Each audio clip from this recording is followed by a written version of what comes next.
Hundreds of families planning for the future paid this funeral home for services in advance. What did he do with my mom's money? More than $500,000 gone. The withdrawals just started and pretty much wiped out the account. Now, KXAN uncovers a state investigation into this grave enterprise. It's heartless. It's heartless. And at a time of grieving. And this evening, we tracked down the owner of Austin's Peel & Son Funeral Home to ask if families will ever see their money again. This as investigator Brittany Glass reveals he's been selling prepaid funerals without a license to do so for more than a decade. 4 years after Hazel Bonilla's father passed away, coping is still difficult. Held his hand just as he took his last breath. The death was expected. Her family was preparing, and so was he, for years. A loyal Dallas Cowboys fan and devout Catholic, Andrew Bonilla knew exactly what he wanted at his funeral and on his headstone. And so does his wife, Josie. I just see my mom's name, and I don't know what's going to happen. With her mother's declining health after her Alzheimer's diagnosis, Bonilla says she doesn't know how long her mother has left and whether she'll get the funeral that records show she prepaid at Austin Peel & Son Funeral Home. I want her to have what she asked, her casket. It's supposed to say beloved mother and beloved grandmother. Bonilla says her parents spent years saving money to pay for their own funerals, paying what they could, when they could, for more than a decade. She'd pay a couple hundred here, 150 there, 200 here. Nearly $7,000 for her mother's funeral.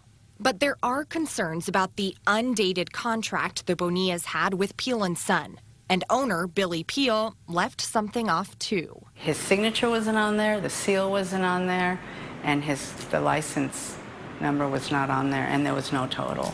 The Texas Department of Banking said Peel & Son illegally collected more than $500,000 in prepaid funeral payments from more than 200 customers since 2006. Illegal because he wasn't licensed to sell prepaid funeral contracts. What did he do with my mom's money? What did he do with all that money? Deputy Commissioner Stephanie Newberg says when the department seized the account at the beginning of August, the money was all but wiped out. There's $3,000 left in the account. They likely have lost their money because there are no funds available. Although state records show Peel was previously licensed for 2 decades, in 2006, he never renewed as required every year, but still kept selling the contracts. From that point forward, he was not allowed to sell prepaid funeral contracts, and he knew the law because he had had a permit. We assumed that he was following the law. Newberg says in the couple of cases she's worked like this in the last decade, the funeral homes were able to pay customers back, so they never faced criminal prosecution. It's not clear here whether Peel can do the same.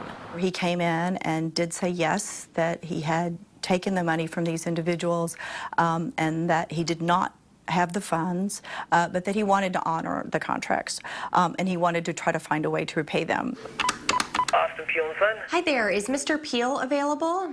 We reached out multiple times to Peel for an interview, but even when we went to see him in person, he refused to speak with us, leaving families like the Bonillas with uncertainty about the future.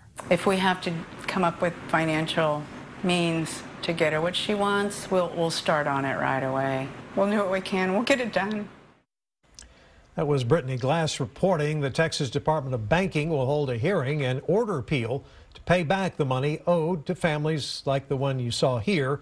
He's also facing plenty of fines. If he cannot pay the department, they say it will turn over their investigation for possible criminal prosecution for theft of funds.